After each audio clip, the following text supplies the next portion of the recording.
यो पनि एकदमै इम्पोर्टेन्ट कुराहरू छ। कस्तो छ भने यङ बिरामी, आजकल त ब्रेस्ट क्यान्सरमा धेरै यङ बिरामीहरू पनि आउनुहुन्छ जसलाई बच्चाको पनि जरुरी हुन्छ। यस्ता बिरामीहरूले चाहिँ हामीसँग धेरै क्वेसन के सोध्नुहुन्छ भने मेरो अब बच्चा पाउनु मन छ मलाई, बच्चा के गर्ने, यो किमोथेरापी दिएपछि के हुन्छ भनेर भन्ने कुराहरू छन्।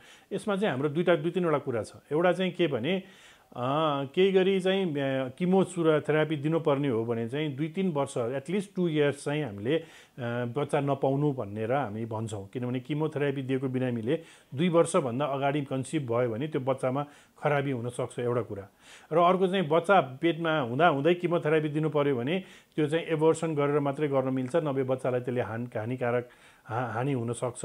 अर्को चाहिँ बच्चा यो किमोथेरापी लिइरहेको मान्छेले ब्रेस्ट फिडिङ पनि गर्नु मिल्दैन।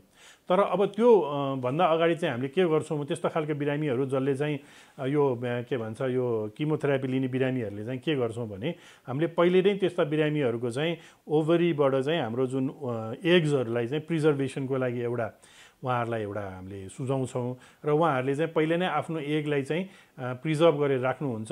त्यो भइसकेपछि हामीले उपचार गरिसक्छौँ र उपचार गरेको 2-3 वर्षपछि अनि त्यो एगको माध्यमबाट पनि हामीले बच्चा गर्न सक्छौँ। किनभने किमोथेरापी दिइसकेपछि धेरै जसो बिरामीको त केही समयपछि फेरि महिनावारी सुरु भएर फेरि बच्चा हुने स्थिति आउँछ। तर कहिलेकाहीँ चाहिँ किमोथेरापीले गर्दाखेरि बच्चा नै नहुने स्थिति पनि आउन सक्छ।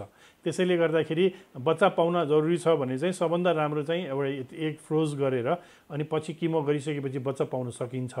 त्यही भएर यो ब्रेस्ट क्यान्सरमा चाहिँ बच्चा पाउने बिरामीहरूको लागि चाहिँ हामीले 2 वर्षसम्म त पाउनै भएन, ब्रेस्ट फिडिङ पनि गर्नु भएन, बच्चा छ भने एबोर्सन पनि गर्नु पर्यो र त्यसपछि एग फ्रिज गर्न मिल्छ र पछि गएर चाहिँ केही वर्षपछि चाहिँ हामीले फेरि बच्चाको लागि ट्राई गरेर बच्चा गर्न मिल्छ।